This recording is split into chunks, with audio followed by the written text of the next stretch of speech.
They said she died. I believed them. It was easier than questioning my parents, the people who fed me, clothed me, raised me under a roof of obedience and fear. When I was 17 and pregnant, they didn't scream, they didn't cry, they simply acted. They sent me away. Far from my classmates, far from our church, far from the whispers they feared more than the truth. I gave birth on a rainy Monday afternoon in my aunt's home. I was barely conscious when the nurse told me, in a hushed, rehearsed tone, "I'm so sorry, the baby didn't make it." Then they wheeled me away and let the silence swallow me. I never held her, never named her. I wasn't even allowed to mourn her. And now, 15 years later, I'm staring at a photograph tucked inside an old Bible in my father's house. A girl, maybe 9 or 10, eyes wide and intelligent, a smile too familiar to be coincidence. I can't breathe, because that smile is mine. And scrawled on the back of the photo in my mother's handwriting are 5 words that rip my chest wide open. Deborah S. Ione, Primary 3B. Deborah. That name. That's the name I whispered the night I gave birth, when I still had strength, when I thought I'd get to keep her, before they sedated me. My knees give way and I sink to the floor. The Bible falls shut beside me. A storm begins outside, as if the heavens have been waiting for this moment all these years. And suddenly, I realize, they lied. They took her from me, and they raised her like nothing happened. I couldn't sleep that night. The photo stayed on my chest like a weight. I didn't even know how I managed to walk to my room. I just remember locking the door, sitting on the bed, and staring at the girl's face again and again, memorizing the curve of her chin, the spacing between her brows, the exact way she tilted her head, like I did in all my childhood pictures. She was mine. I didn't need a DNA test. I felt it in my blood. And that realization, it broke something open inside me. The next morning, I got up before anyone else in the house stirred. My parents' house still smelled like dust, old wood, and stale family secrets. I'd returned weeks ago to help care for my aging father after his minor stroke. I had no idea I was stepping back into a lie that spanned nearly 2 decades. I moved quietly toward the study. That was his sacred space, my father's sanctuary filled with law books, leather-bound journals, and silence. As a child, I wasn't allowed in there without permission.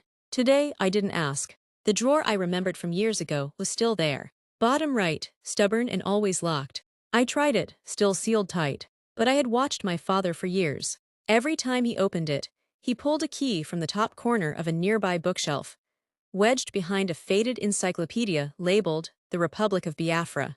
My heart pounded as I reached behind it. And there it was, a tiny silver key, cool and biting in my palm. I knelt, slipped the key into the drawer, and turned it with a trembling hand. Click! Inside, envelopes, files, an old flip phone, and a folder with Deborah's name typed on the front. I pulled it out with shaking fingers and opened it. Inside were school records, health forms signed by my father as her legal guardian, a birthday card from my mother that read, "To our bright, brave girl, love, Grandma and Grandpa." Grandma, Grandpa. Not Mom and Dad. They knew all along. They'd raised her with a new truth, one that erased me.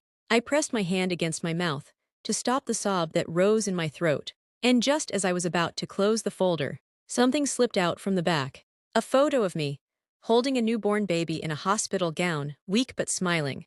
I never saw that photo in my life, which meant someone kept this, not to remember me, but to keep me out. I returned everything to the drawer and locked it back up with the same trembling hands. But I kept the photo, the one of me holding my baby girl. That proof didn't deserve to be buried in a drawer built to keep me out of my own life. The rest of the day passed like a blur. I moved through the house like a ghost. My father in his usual seat in the parlor, sipping tea with a newspaper he barely read anymore. My mother, humming as she prepared dinner in the kitchen, her voice too calm for someone who orchestrated a lie this big. I stood at the kitchen doorway, watching her from behind. Her back was straight. Her hands moved with precision, cutting vegetables like she had nothing to hide. I didn't say a word. "Ruth, hand me that seasoning," she said without turning, "the one near the fridge." I stepped forward silently, picked the small container off the shelf, and placed it on the counter. Then I asked softly, "Why did you tell me my baby died?" Her knife paused midair. The hum in her throat died out. She didn't turn around. She didn't speak. Seconds passed. Then she resumed chopping, slower this time. "You were a child," she said. Voice tight, 17, foolish. Scared. What did you think you were going to do with a baby? I could feel the heat rush to my face, but my voice stayed calm. She was mine, not yours, mine. We did what was best, she snapped, finally facing me. You think the world would have welcomed you with open arms. Pregnant, unmarried in your final year. Your father would have lost his place on the board. The church would have crucified us. So yes, we told you what we had to. You didn't just lie, I said. Voice shaking, you stole her. You raised her. You let her call you grandma while I cried myself to sleep believing she was buried in red soil. Tears filled her eyes then. Not guilt, anger. We gave her a better life, one that didn't include shame. We protected you from the burden of it all. Be grateful. Be grateful. I nearly laughed. She stepped toward me. Her eyes were glassy now, her voice softer. If she finds out, everything falls apart. You'll confuse her, she loves us, don't ruin that. There it was, the threat dressed as a plea. She's not yours to protect anymore. I whispered, you've had 15 years, now it's my turn. And I walked out, holding the photo tighter than ever. I didn't sleep again that night, I couldn't. Every time I closed my eyes, I saw her, Deborah. My Deborah, laughing with them. Sitting on the church pew beside my mother. Holding hands with my father as they walked her home from school. All this time, she'd been here. Just down the street, just across the market. And I never knew. And somehow, she never knew either. But now I had a name. A face. A truth too big to bury. The next morning, I went searching. I started with a woman I hadn't seen in years.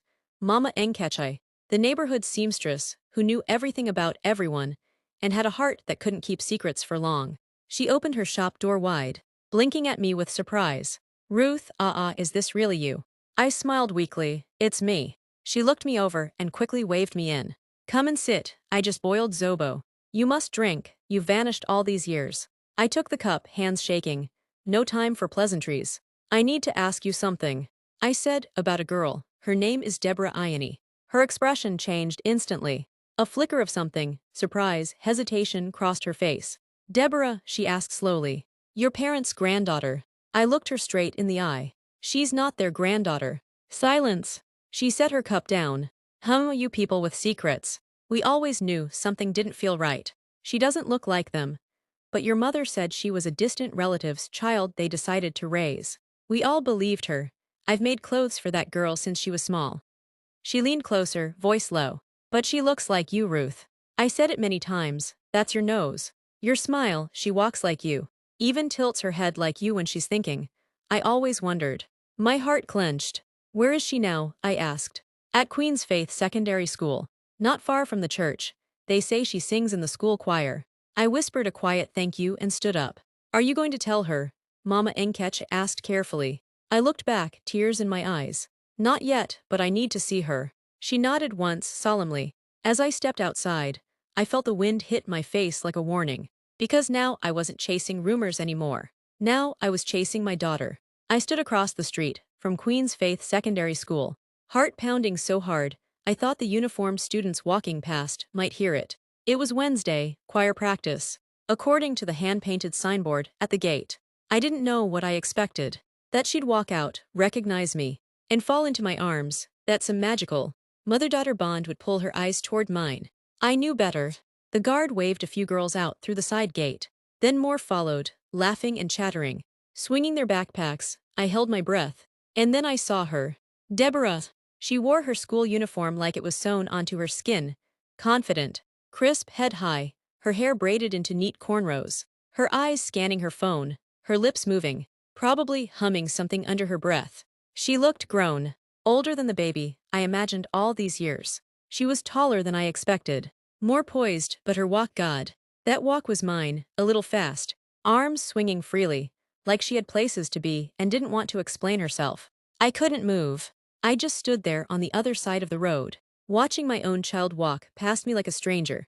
Then, as if sensing something, she paused. Her head turned slightly, and for a brief, terrifying second, our eyes met. My breath caught. She looked at me curiously, not fearfully. Not with recognition, just politely. Like she might look at a woman, asking for directions. I smiled faintly. She gave a nod, the kind you give to someone older out of habit. And then she turned and walked away. That was it. That was the first time my daughter looked into my eyes. And she didn't know me. But I knew her. And now, I wasn't letting go. Sunday came faster than I was ready for. It had been 3 days since I saw Deborah outside her school. 3 days of replaying that moment over and over, hoping for something more, a longer look, a flicker of memory, a mother-daughter miracle. But she was still a stranger to me, a stranger who shared my blood. That morning, I dressed carefully, not for fashion, but for strength. A simple blouse, long skirt, hair tied back, steady hands, even though my legs trembled. I followed my parents into the church they'd attended for decades, the same one where my father sat on the elders' bench and my mother led the women's fellowship. It was full as always, stained glass windows, wooden pews, familiar songs I hadn't sung in years. And there she was, Deborah, standing with a youth choir, holding a microphone, singing like the angels were listening only to her. My heart almost stopped. Her voice was strong, clear, confident. How many times had I dreamt of hearing her laugh, hearing her speak? Now here she was, singing, and I had to pretend I was just another person in the crowd. My mother glanced at me once, as I stared at Deborah, then quickly looked away. I saw the guilt flicker in her eyes, but she smothered it like she always did, with pride and denial. After service, the courtyard buzzed with chatter. People hugged, smiled, shared rice and stew in plastic containers. Deborah stood beside my father, laughing. He ruffled her braids like he used to do to me when I was her age. Grandpa, she called him. My stomach twisted. I stood near the wall, watching, afraid to speak, afraid not to. Then our eyes met again. Her smile faltered slightly. Recognition, curiosity, something passed between us. She started walking toward me, slowly. My throat closed up. I couldn't move. She stopped a few feet away. Hi, she said gently. You were staring during choir, do I know you? I swallowed hard. So many words fought to escape my lips. But all I managed was, you sing beautifully. She smiled, thank you. And then my mother appeared beside her. Her smile was brittle. Her hand rested firmly on Deborah's shoulder. Deborah, let's go now. Deborah looked confused. But, now. And just like that, she was pulled away again. But this time, she looked back at me. Not as a stranger, but as someone with questions. Questions I had every right to answer. That night, I couldn't sleep. Deborah's voice lingered in my ears. That brief exchange after church. It played on loop in my head. The way she said, do I know you? The way she looked back at me when my mother dragged her away. There was a crack now. A small one. And I intended to slip the truth through it. So I did something I hadn't done in years. I pulled out a blank notebook and began to write. Dear Deborah, you don't know me, not really. Not in the way you should, but I know you. I've known you since the first moment I felt you flutter inside me. Since the night I whispered your name to myself, before anyone else could take it away from me. They told me you were gone. They buried the truth the same way they buried my voice. But you're not gone, you're here. And you are beautiful, strong and real. And I need you to know the truth, not to destroy what you have, but to give you what was stolen. I am your mother. They were never supposed to take you from me. By the time I stopped writing, the sun had started to rise. My eyes were swollen, my hands ached. I folded the letter carefully, placed it inside a plain white envelope, and slid it into my handbag. I carried it with me for 2 days, waiting, watching, looking for a chance to hand it to her. But Deborah was always surrounded, always with my parents, always guarded. Until Wednesday evening, I returned from the market and saw her walking down the street alone, earphones in, schoolbag slung over one shoulder. I followed, not too closely, just enough to catch her at the junction before she turned into the estate. Deborah, I called softly. She stopped, turned. Oh hi, she said surprised. You're that woman from church. I stepped closer, slowly, carefully, like approaching a skittish bird. I have something for you. Just a letter. Please don't open it until you're alone. It's important. I promise I'm not crazy. She hesitated, then took it. Okay, she said slowly. That's kind of weird, but okay. Thank you, I whispered.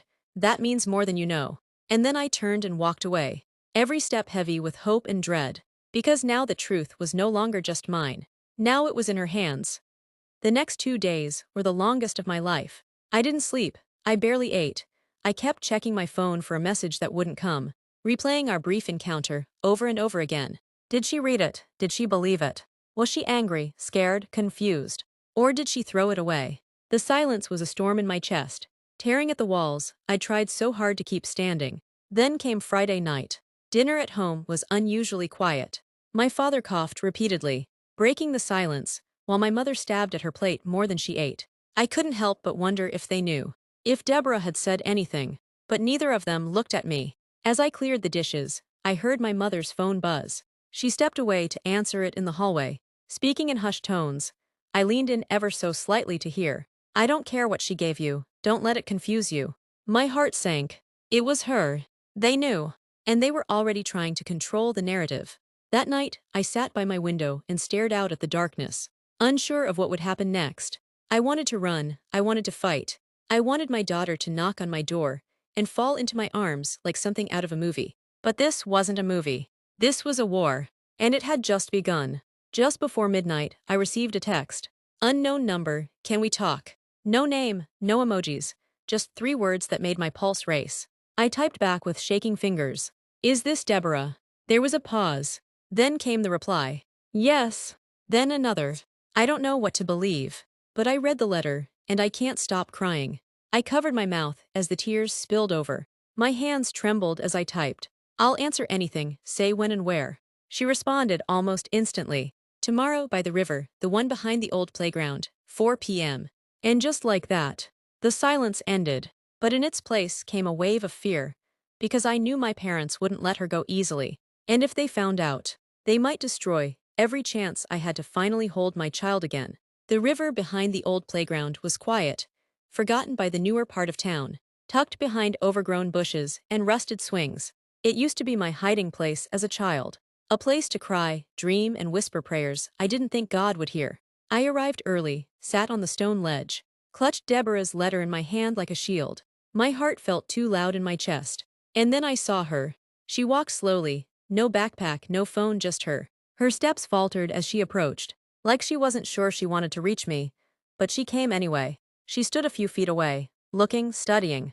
You look like me, she said quietly. I nodded.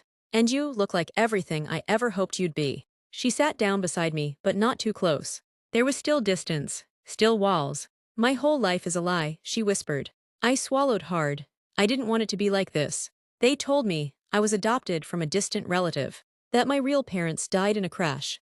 I asked once, just once, and they shut it down so fast I stopped asking. Her voice broke.